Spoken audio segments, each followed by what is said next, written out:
네, 성도 여러분 안녕하셨습니까? 먼저 경쾌한 찬양을 통해서 또 성령님과 함께하는 이 신앙의 길 또 즐겁게 이 찬미대로 걸을 수 있을 것 같습니다. 우리 모두 좁은 길이지만 성령께서 함께 하심으로 기쁜 마음으로 주님의 길을 함께 걸어가시는 우리 모두가 되시기를 바라겠습니다. 디모데전서 6장 3절로 10절에 있는 말씀을 오늘 본문의 말씀으로 함께 보시겠습니다. 제가 먼저 오늘 본문의 말씀을 봉독하겠습니다. 누구든지 다른 교훈을 하며 바른 말, 곧 우리 주 예수 그리스도의 말씀과 경건에 관한 교훈을 따르지 아니하면 그는 교만하여 아무것도 알지 못하고 변론과 언쟁을 좋아하는 자니. 6절입니다. 그러나 자족하는 마음이 있으면 경건은 큰 이익이 되느니라. 우리가 세상에 아무것도 가지고 온 것이 없음에 또한 아무것도 가지고 가지 못하리니 우리가 먹을 것과 입을 것이 있은즉 족한 줄로 알 것이니라. 부활이 하는 자들은 시험과 올무와 여러 가지 어리석고 해로운 욕심에 떨어지나니 곧 사람으로 파멸과 멸망에 빠지게 하는 것이라. 돈을 사랑함이 일만하게 뿌리가 되나니 이것을 탐내는 자들은 미혹을 받아 믿음에서 떠나 많은 근심으로써 자기를 찔렀도다. 본문을 중심으로 해서 자족하며 사십시오, 이런 주제로 말씀을 드리도록 하겠습니다. 서양 문화의 정신적인 기초를 마련한 고대 그리스의 철학자 플라톤은 그의 저서 행복론에서 5가지 행복의 조건을 말하고 있습니다. 행복을 위해 어떤 조건이 필요할까? 그리고 그것이 어느 정도 있으면 행복한 자일까에 대해서 논한 것인데요. 그는 5가지 행복의 조건을 재산, 용모, 명예, 체력, 연설이라고 보았습니다. 먼저 재산은 어느 정도 있어야, 이런 조건이 있어야 되는데 어느 정도 있어야 행복할 수가 있을까? 플라톤은 이렇게 말했습니다. 먹고 입고 살기에 조금은 부족한 듯한 재산이 좋다고 했습니다. 재산이 차고 넘친다, 지나치게 많다 할 때는 불행이라는 것입니다. 돈이 많으면 재산 관리하는 것도 힘이 듭니다. 재산을 치어서 정신적인 장애를 받게 되죠. 그래도 그랬으면 좋겠습니까? 예. 재산은 먹고 입고 살면서 살기에 조금 부족한 정도이면 행복하다, 그렇게 말했습니다. 용모는 어떨까요? 모든 사람이 칭찬하기에는 약간 부족한 얼굴이면 좋겠다, 그랬습니다. 잘생긴 사람 치고 팔자 좋은 사람 별로 보지 못했습니다. 한 성도가 미인 대회에서 1등한 여인과 결혼해서 함께 사는 사람이 있었습니다. 사람들이 얼마나 행복하십니까? 그랬더니 대답하기를 역사적인 실수였습니다. 아침마다 2시간씩 거울 앞에 앉아 있습니다. 그때 말 잘못 붙였다가 벼락이 떨어집니다. 여러분, 적당히 태어난 것에 감사하시고 적당히 잘생겼으면 감사하시기 바랍니다. 명예는 어떨까요? 자신이 생각하는 것의 절반밖에 인정하지 못하는 명예가 좋다 그랬습니다. 내가 알고 있는 나보다 사람들이 나를 더 크게 알고 있으면 불안합니다. 내가 생각하는 것보다 조금 낮추어서 절반 정도 알아주는 명예가 행복하다는 것입니다. 체력은 어떨까요? 힘을 겨루었을 때 한 사람에게는 이기고 2사람에게는 질 정도의 체력이 있으면 좋겠다 했습니다. 5번째, 연설은요. 강연이나 연설을 했을 때 청중들이 절반 정도는 박수치고 절반은 박수 안 치는 정도가 좋겠다고 했습니다. 모든 사람이 박수칠 정도로 말을 잘하면 내가 흔들리고 교만하게 됩니다. 그러므로 말솜씨는 절반 정도 지지를 받을 정도면 좋겠다 하는 것입니다. 철학자적인 그런 이야기이고 지혜자의 말이라고 할 수가 있겠습니다. 이 말을 종합하면 적당하게 부족한 것이 행복이라는 것입니다. 적당히 모자라는 것이 좋다는 것입니다. 오히려 부족한 가운데 행복이 있다는 것입니다. 부족한 것을 채우기 위해서 노력하며 사는 것이 행복의 근원이라고 플라톤은 말하고 있는 것입니다. 이 말을 기독교식으로 말하면 부족한 가운데 예수님을 바라보며 사는 것이 행복입니다. 자신이 부족하고 연약하다는 것을 알아야 하나님을 찾게 되고 하나님을 바라보게 되고 하나님의 도움을 구하게 됩니다. 너무나 완벽하고 너무 차고 넘치면 하나님을 구하지도 않고 찾지도 않습니다. 그래서 인간의 행복은 예수님을 바라보고 그의 은혜 안에서 사는 것이 세상의 행복이라고 말하는 것입니다. 그런 점에서 오늘 본문의 말씀은 참으로 귀한 말씀입니다. 자족하는 마음을 말하고 있습니다. 디모데전서 6장 6절에 보면 그러나 지족하는 마음이 있으면 경건이 큰 이익이 되느니라 개역성경에 말씀하셨습니다. 여기 지족이라고 하는 것은 알지자의 만족족자지요. 그래서 만족함을 스스로 아는 것, 자기 분수를 알고 만족하는 것이 신앙생활에 큰 도움이 된다라고 말하고 있습니다. 이 지족하는 마음을 디모데전서 6장 6절에는 자족하는 마음이라고 표현하고 있습니다. 스스로 만족하는 것. 또 디모데전서 6장 6절에 그 쉬운 성경으로 보면 지금 가지고 있는 것에 만족하는 것은 경건에 큰 도움이 된다. 그렇게 말하고 있습니다. 즉 스스로 자족하는 마음이 있으면 자신의 인격이나 신앙생활에 큰 도움이 될 것이라고 말하고 있는 것입니다. 여러분, 우리는 지금 받은 것에 대해서 만족하고 현재로 인해서 감사하고 이대로 자족하면서 저는 부족함이 없습니다. 아니, 분에 넘칩니다.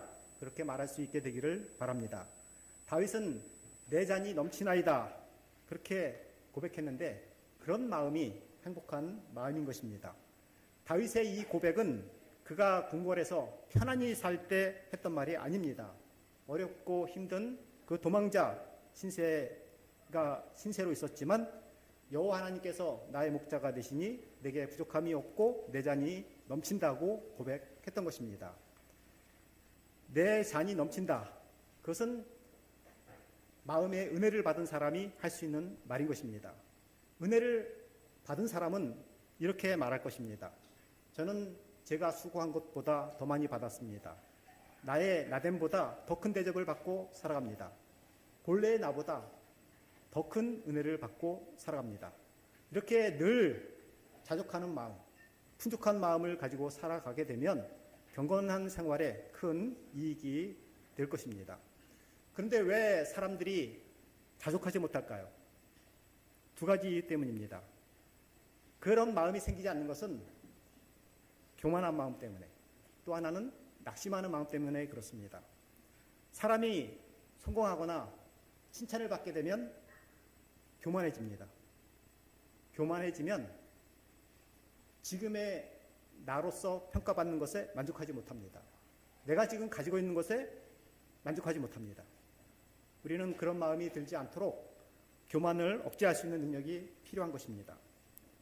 누구든지 교만할 수 있는 순간이 있습니다. 그러나 그 순간에 여기까지다 라고 스스로 말하고 절대로 교만으로 넘어가서는 안 될 것입니다. 자신을 절제하고 교만하지 않을 때 우리는 경건한 삶에 성공할 수가 있는 것입니다. 여러분, 칭찬을 들어도 교만하지 말고, 성공해도 우쭐대지 말고, 권력을 가져도 자만하지 않는 그런 사람이 훌륭한 사람입니다. 우리 모두가 그렇게 교만을 절제하면서 자족하는 마음을 가지고 살게 되시기를 바라겠습니다. 또 하나는 이 근심과 걱정에 빠져서 절망감이 들 때 자족하는 마음이 사라집니다. 걱정도 한계가 있어야 합니다. 제한을 둬야 합니다. 그것도 그냥 내버려 두면 고무풍선처럼 무한히 부풀어 오릅니다. 사실 여러분 이런 얘기 많이 들어보셨겠지만 어니 젤린스키라고 하는 베스트셀러 이 작가가 걱정을 조사해 봤더니 걱정의 40%는 절대 일어나지 않는 일, 또 걱정의 30%는 이미 일어나 버린 일, 그리고 22%는 아주 사소한 거, 그리고 걱정의 4%는 아무리 걱정해도 우리 힘으로 할 수 없는 일이에요. 그래서 실제로 우리가 걱정하면서 바꿀 수 있는 거라고는 4%밖에 안 된다는 것입니다. 그러니까 96%는 아무리 걱정해도 소용이 없는 거예요. 어떻게 할 수가 없는 것입니다. 이미 지나가 버린 것입니다. 4% 정도, 4% 정도 갖고서 걱정한다는 것은 낭비가 많죠. 그래서 걱정하지 말고 살라는 것입니다. 우리가 한계를 넘어서 더 이상 많이 걱정을 하게 되면 우리는 많은 손해를 보게 됩니다. 마음도 상하게 되지만 몸에도 병이 생기죠. 걱정하면 신경쇠약, 노이로제, 불면증, 당뇨, 심장병에 걸릴 수가 있습니다. 그러므로 우리는 교만하지도 말고 절망하지도 말아야 합니다. 자기 자신을 잘 다스릴 수 있는 사람이 지혜로운 사람이요 행복의 비결인 것입니다. 내가 가진 지혜, 내가 가진 능력, 내가 가진 성공, 내가 가진 건강, 거기에 어느 정도 만족하고 절망하지도 말고 교만하지도 말아야 할 것입니다. 그런데 사람은 자신도 모르게 교만하기 쉬운 존재입니다. 또 낙심하기도 잘합니다. 이 교만과 낙심, 이 두 가지가 우리를 공격하는 마귀의 공격 무기인 것입니다. 그러므로 우리는 하나님 앞에서 늘 겸손하고 하나님을 바라보면서 낙심하지 않아야 합니다. 어느 날 다윗 왕이 전쟁에서 승리하고 돌아옵니다. 스스로 교만해지는 그런 마음이 생겼다는 것을 알게 되었습니다. 그때 보석 세공사에게 명령을 했죠. 나를 위해서 아름다운 반지를 만들어 달라고, 그리고 거기에다가 글을 써달라고, 내가 승리를 거두면 너무 기쁠 때 교만에 빠지지 않게 하고, 내가 절망에 빠지고 시련에 처했을 때 용기를 줄 수 있는 글귀를 넣으라고 명령을 합니다. 보석 세공사는 명령에 따라서 정성을 다해서 반지를 만들었습니다. 그런데 거기에 넣을 적당한 글귀가 도저히 생각나지 않았습니다. 생각도 못해서 지혜로운 왕자 솔로몬을 찾아가서 물었답니다. 솔로몬은 잠시 생각하더니 이 또한 지나가리라 라고 말해 주었습니다. 이 내용은 성경에 있는 말씀이 아니고 지혜서인 미드라시에 나오는 구절입니다. 유태인들은 나치들의 학살 시에도 이 구절을 붙잡고 엄청난 고난과 시련을 이겨낼 수 있었다고 합니다. 여러분, 우리의 모든 건강도, 우리의 모든 아름다움도, 우리의 재산도, 우리의 권세도, 우리의 인기도 결국은 다 지나가 버리고 맙니다. 모든 것이 다 지나버립니다. 그러므로 너무 교만하지도 말고 너무 힘들다고 낙심하지도 말게 되시기를 바라겠습니다. 부족한 가운데 예수님 바라보시고 그분의 은혜 가운데 자족하며 사시기를 바라겠습니다. 다음 구절에서 6장 7절 8절에 보면 우리가 자족할 수 있는 이유를 말합니다. 우리가 세상에 아무것도 가지고 온 것이 없음에 또한 아무것도 가지고 가지 못하리니 우리가 먹을 것과 입을 것이 있은즉 족한 줄로 알 것이니라. 이런 얘기도 들어보셨을 거예요. 알렉산더 대왕이 33세에 죽었는데 그가 유언하기를 내가 죽은 다음에 관 옆에 구멍을 뚫어서 두 손을 밖으로 내놓게 하라고 얘기를 했다 그러죠. 그래서 알렉산더 대왕의 관이 지나갈 때 바깥에서 그 관 밖으로 두 손이 나와서 흔들흔들 거렸어요.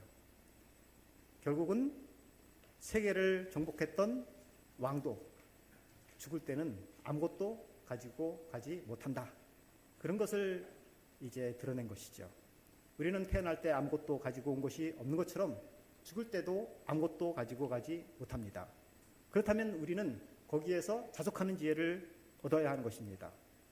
먹을 것이 있고 입을 것이 있고 지금 이대로 뭔가 가졌다는 것은 아무것도 가지고 없던 상태에서 뭔가 생긴 거예요.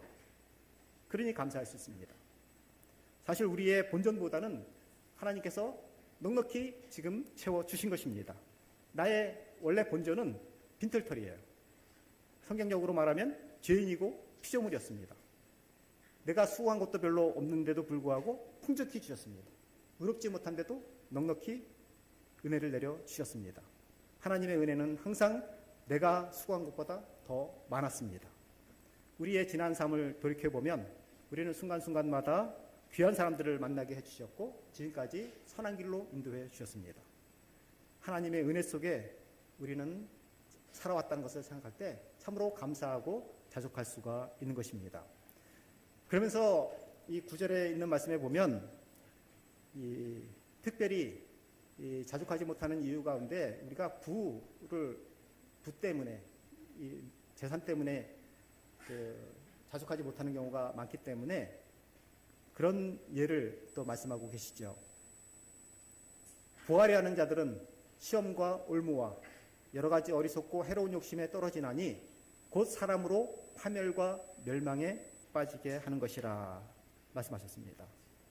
필요 이상의 재물, 기타 한계를 넘어선 명예, 한계 이상의 자존심, 이런 모든 것들이 결국은 자신을 파멸로, 멸망으로 이끌어가는 화근이 될 수 있다라고 말하는 것입니다. 그러면서 디모데전서 6장 10절에 돈을 사랑함이 일만하게 뿌리가 되나니 이것을 탐내는 자들은 미혹을 받아 믿음에서 떠나 많은 근심으로써 자기를 찔렀도다 말씀하십니다. 여기서 돈을 사랑함이라는 말은 돈을 사랑하는 사람을 말하는 것이고 돈에 미친 사람을 말하는 것입니다. 돈은 참으로 중요하죠. 돈은 꼭 필요합니다. 그러나 돈을 다스려야지 돈의 노예가 되어서는 안 된다는 것입니다. 돈이 일만하게 뿌리가 아니라 돈을 사랑하는 것이 일만하게 뿌리라고 말하는 것입니다. 그러므로 우리가 돈과 재물을 다스릴 줄 알아야 우리의 삶 속에, 우리의 신앙생활에 유익이 된다는 것입니다. 교회 증언 2권에는 이렇게 말씀하셨습니다. 세상 사람들의 원리는 없어질 이 세상의 사물을 가능한 한 최대한으로 갖는 것이다. 취하고자 하는 이적 사랑이 그들의 생애에 있어서 지배적인 원리이다. 그러나 가장 순수한 기쁨은 부에 있지 않고 탐욕이 언제나 충족되는 곳에 있지 않고 자족, 지족이라고 되어 있죠. 같은 말이죠. 지족이 지배하고 자아 희생적 사랑이 지배의 원리가 되어 있는 곳에서 발견된다라고 말하고 있습니다. 사람이 완벽해야 행복한 것도 아니고 부와 모든 욕심들이 충족되어 있는 것에 행복이 있는 것도 아닌 것입니다. 부족한 곳에서 주님을 바라보고 자족하고 그의 은혜 안에서 사는 것이 성도의 행복이라고 말씀하고 계시는 것입니다. 여러분, 우리 모두 주 안에서 있는 것에 대해서 자족하고 그래서 그런 마음을 통해서 순수한 기쁨을 누리시는 우리 모두가 되시기를 바라겠습니다. 여기서는 조금 부족한 것, 우리가 원하는 것보다 조금 부족한 것을 자족이라고 말했지만 자족의 끝판왕을 실천하신 분이 계십니다. 사도 바울이었습니다. 사도 바울은 조금 부족한 것이 아니라 어떤 형편에서든지 자족할 수 있다, 그렇게 말합니다. 빌립보서 4장 11절로 13절, 너무 유명한 말씀인데 같이 한번 봉독해 볼까요? 내가 시작. 내가 궁핍함으로 말하는 것이 아니니라. 어떠한 형편에든지 나는 자족하기를 배웠노니 나는 비천에 처할 줄도 알고 풍부에 처할 줄도 알아.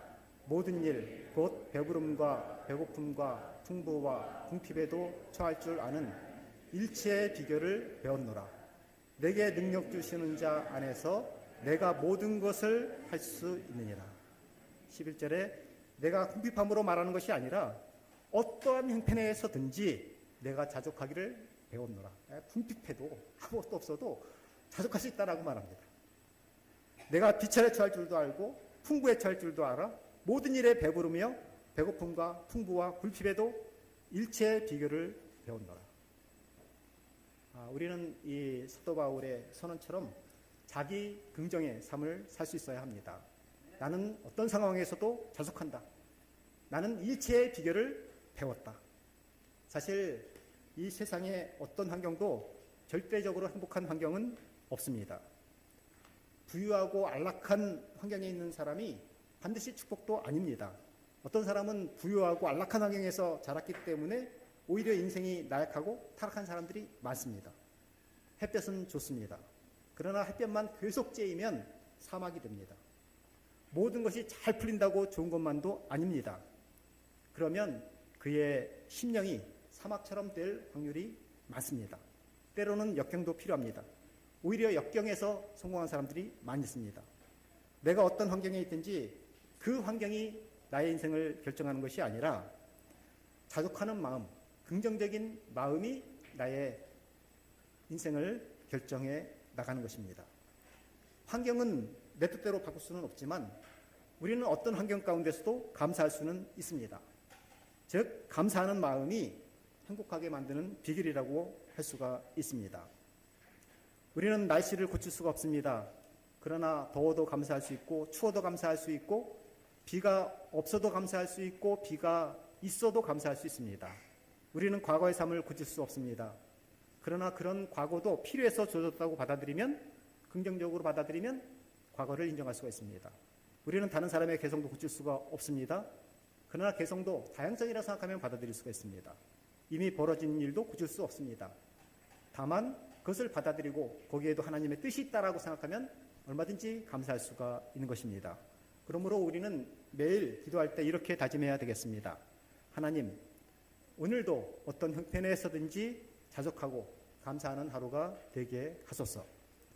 여러분, 우리가 인생을 살아가면서 불평을 많이 하면 부정적인 인간상이 되어서 불행하게 됩니다. 모든 것을 좋게 생각하고 살면 긍정적인 인간상이 되어서 행복하게 살 수가 있는 것입니다. 여러분, 어떤 경우를 당해도 어떤 형편에 있어도 자족하겠다, 긍정적으로 살겠다고 다짐하는 것, 그것이 최종적인 행복으로 이끄는 비결임을 기억하시기를 바라겠습니다. 우리는 항상 사도 바울처럼 자족하며 일체의 비결을 배웠다, 그렇게 살 수 있어야 되겠습니다. 그렇다면 사도 바울이 그 일체에 자족할 수 있는 비결을 배웠다 그랬는데 어떻게 그가 아무것도 없는 상황에서도 자족할 수가 있었을까요? 두 가지를 생각해 볼 수가 있습니다. 첫 번째는 하나님의 은혜를 받을 때 자족할 수가 있습니다. 어떤 상황에서도 자족할 수가 있습니다. 사도 바울은 예수님을 위해서 원치 않는 곳에서 살았고 원치 않는 곳으로 끌려다녔고 많은 세월을 눈물과 어두움과 춥고 배고픔 속에서 지냈습니다.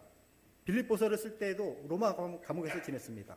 그렇지만 그 감옥의 그 환경을 꼭 별장에서 지내는 것처럼 그곳에서 말했습니다. 기뻐하고 기뻐하라. 내가 다시 말하노니 기뻐하라. 기뻐할 만한 조건이 하나도 없었지만 그가 감옥에서도 기뻐하면서 살 수 있었는데 그 이유는 그곳에서도 하나님의 은혜를 누리면서 살았기 때문에 그렇습니다. 다윗도 고난 중에 여호와는 나의 목자시니 내가 부족함이 없으리로다 고백하고 있습니다. 즉 여호와께서 여호와의 은혜 속에서 살아가니 부족함이 없다라고 말하는 것이죠. 우리가 이 땅에서 사는 동안 우리를 불편하게 하고 불행하게 하는 장애물들을 다 제거하면서 살아갈 수는 없습니다. 그러나 물이 차오르면 배가 암초에 걸리지 않고 떠서 운행할 수 있듯이 우리도 은혜의 물이 차고 넘치면 모든 장애물을 뛰어넘을 수가 있는 것입니다. 교회 증언 2권에 이렇게 말씀하십니다. 그리스도의 사랑이 우리의 마음을 채우고 우리의 생애를 지배하는 데 비례하여 탐욕, 이기심, 안위를 사랑하는 정신은 극복될 것이며 그리스도의 종임을 주장하는 우리는 그분의 뜻을 행하는 데서 즐거움을 찾게 될 것이다. 그때 우리의 행복은 그리스도의 사랑에 의하여 고무된 비이기적인 일에 정비례할 것이다 라고 말하고 있습니다. 우리 모든 성도님들은 예수님의 사랑과 은혜 속에 거하면서 항상 자족하면서 살게 되시기를 바라겠습니다. 두 번째로 하나님께서 선하시다는 사실을 확신해야 어떤 상황 가운데서도 자족하면서 살아갈 수가 있습니다. 사도 바울은 살아가면서 얻은 결론이 있습니다. 인생을 살면서 어떤 때는 내 뜻대로 안 된다고 불평하고 불만을 가졌었는데 알고 보니 시간이 지나면서 모든 것이 선하게 되어 간다는 것을 알게 되었습니다. 어떤 상황에서도 합력하여 선을 이루심을 믿게 되었고 그래서 바울은 하나님을 사랑하고 또 감사한다라고 말할 수가 있었습니다. 어떤 길이 막히면 하나님께서 다른 길을 여신다는 것을 잊지 말아야 하겠습니다. 하나님의 자녀가 아무리 애를 써도 안 되는 것은 그 일 말고 다른 길을 통해서 더 유익한 일이 있기 때문이라는 것을 믿으시기 바랍니다. 사도 바울은 선교하면서 길이 막힐 때가 많았습니다. 2차 선교여행 때 성령님께서 자신은 비두니아로 가기를 원했는데 막으시고 마게도냐로 가게 하셨습니다. 그런데 나중에 보니까 그것이 훨씬 잘된 일이었습니다. 인구가 적었던 내륙 지방 비두니아로 가는 것보다 많은 영혼들이 사는 마게도냐, 그래서 유럽의 해안 지방으로 복음을 전하고 그 일을 통해서 기독교가 급속도로 전파되는 발판을 마련할 수가 있었던 것입니다. 그런 경험을 통해서 사도 바울은 로마서 8장 28절에 우리가 알거니와 하나님을 사랑하는 자 곧 그 뜻대로 부르심을 입은 자들에게는 모든 것이 합력해서 선을 이루신다라고 고백할 수가 있었던 것입니다. 하나님의 자녀에게 길이 막히는 것은 반드시 하나님의 선한 뜻이 있는 것입니다. 그러므로 길이 막히고 문제가 풀리지 않아도 실망하지 말고 하나님의 선한 뜻이 다른 곳에 있음을 인정하고 긍정적으로 받아들이면 결국 우리는 자족하면서 믿음으로 승리할 수가 있는 것입니다. 빌립보서 4장 13절에 내게 능력 주시는 자 안에서 내가 모든 것을 할 수 있다 라고 나오는데, 믿는 사람이 모든 것을 할 수 있다 그런 말씀이 아니죠. 이 말씀은 돌을 떡으로 만들 수 있다 그런 말이 아닙니다. 주님 안에서 어떤 환경에 처한다 할지라도, 어떤 고난이 있고 어떤 염려와 근심이 있다 할지라도 하나님의 은혜로 극복될 수 있다. 그래서 내게 능력 주시는 자 안에서 모든 것을 할 수 있다, 어떤 상황에서도 극복될 수 있다 하는 그런 말씀을 말씀하고 있는 것이죠. 여러분, 우리가 어떤 어려움이 있다 할지라도 결국 하나님께서 협력해서 선을 이루신다라고 믿는다면 그 어려움도 넉넉히 감당할 수가 있을 것입니다. 결론적으로 우리가 예수님의 말씀과 경건에 관한 교훈에 집중하지 아니하고 살면 우리의 마음이 부패하게 되고 교만하게 되고 결국 다툼이 일어나게 됩니다.